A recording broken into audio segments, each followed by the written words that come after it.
Someone think about if they're struggling financially right now, or they feel like they've been struggling for many years, and it feels like they're just surviving week after week, month after month. They're not sure how to get to that kind of sense of freedom for at least a 6-month runway or beyond. What should they start thinking about? Do you know what you've just described? I believe the majority of people are living that way. Yeah. The majority. Now that's rather sad, but I think it's true. And it's because we only have one problem in the whole world, and that's ignorance.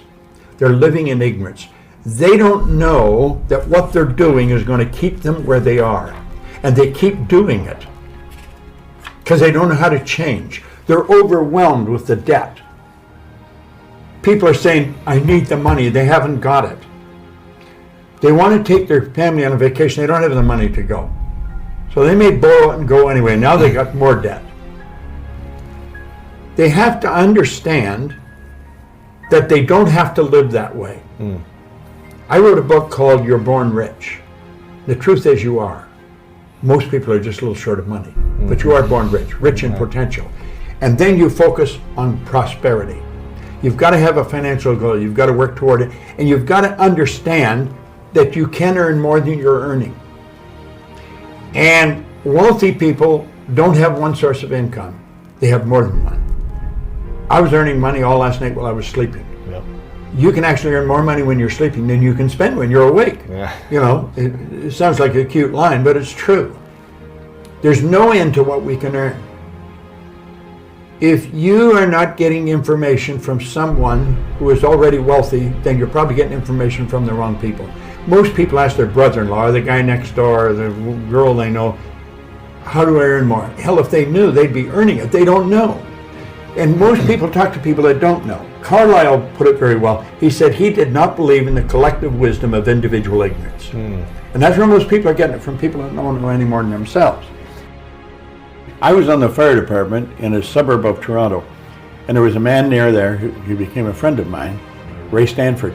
He gave me a copy of Think and Grow Rich, and he said, Bob, if you do exactly what I tell you and read this book every day, you can have anything you want. Well, I mean, I was unhappy, I was sick, I was broke, and you know, and if anything you want, I thought it was nonsense. But he said something else. He said, listen, my way's working, yours isn't. He was happy, healthy, and wealthy. The guy always had money on him. And big, healthy guy. And he said, you're unhappy, sick, and broke. So he said, I must know something you don't know. Why the hell don't you do what I tell you? And so I started to do what he suggested.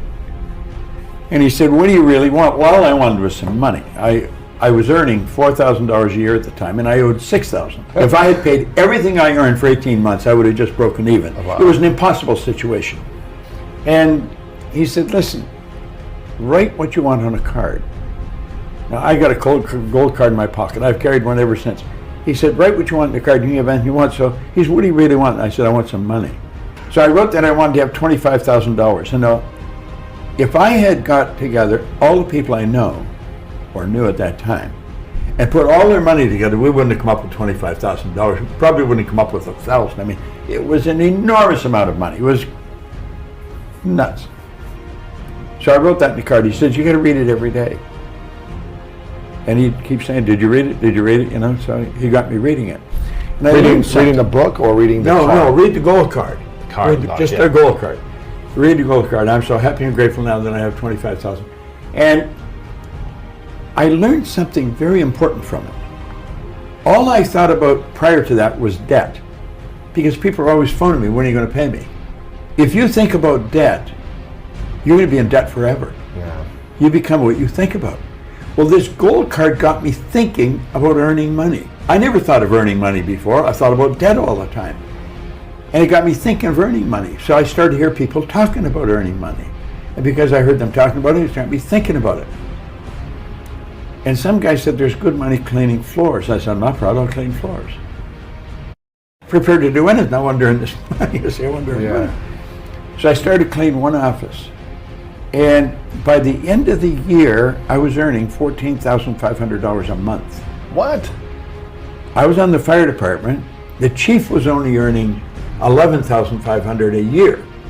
Wow. I was earning $14,500. This was in a year from the start.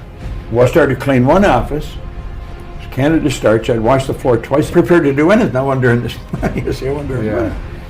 So I started cleaning one office, and by the end of the year, I was earning $14,500 a month. What? I was on the fire department. The chief was only earning $11,500 a year. Wow. I was earning $14,500. This was in a year from the start. I started cleaning one office. It was Canada Starch. I'd wash the floor twice a month, $15 a time. I got $30. Then I got another one, Kirby's Construction. I got $65 a month. Well, do you know, in less than 5 years, I was cleaning an office in Toronto, Montreal, Boston, Cleveland, Atlanta, and London, England. I mean, think going like a rocket. How should people be developing their imagination on a daily basis in a positive way? Well, I think they should take time to image what they want. I have a business partner, Sandy Gallagher, who's a brilliant woman, and she rides horses, gaited horses.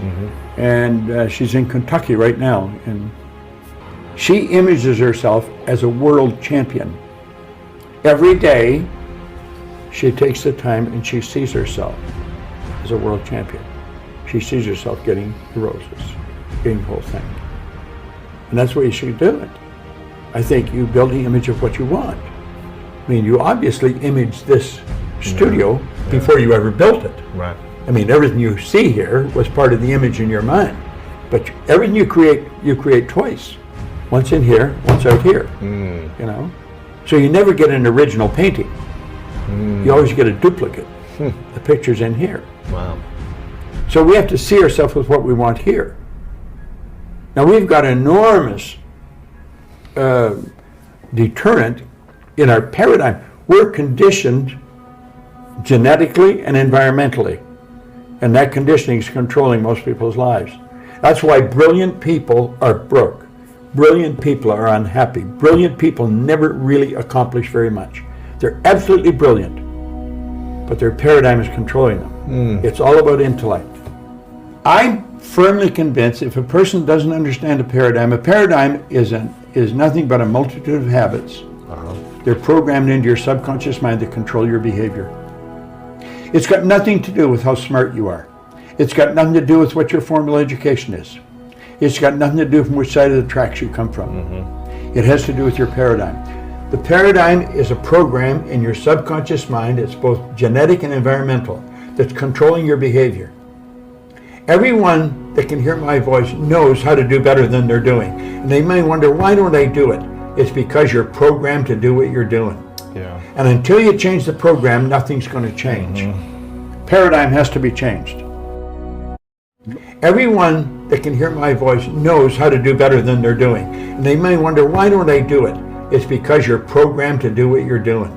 Yeah. And until you change the program, nothing's going to change. Paradigm has to be changed.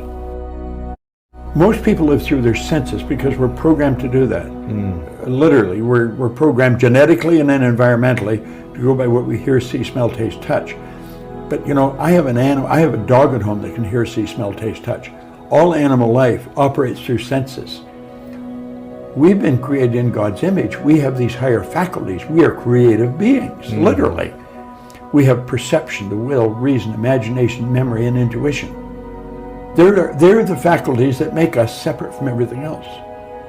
Like, all the other little creatures on the planet are completely at home in their environment. We're the only creature that's totally disoriented in our environment. And that's because we've been given the faculties to create our own environment. Right. But we've never been taught how to use them. What does the power of generosity do for the other person and do for you, the giver? Givers gain. I think the giver enjoys more than the receiver. And I'm convinced that giving is one of the basic rules of success. Well, you know, Emerson said that cause and effect was the law of laws. Action and reaction are equal and opposite. So it's in harmony with the laws of the universe. And I believe this whole universe operates in a very orderly way. I'm very tuned into laws, the laws of the universe. And I think that's why. When I could win, anybody can win. It's just a matter of getting the right information from the right people. I think we get too much information from the wrong people. Yeah. And personal development today is such a well-known thing that for anybody not to be developing themselves personally is rather sad, I think. Yeah. You know? So we have to help them.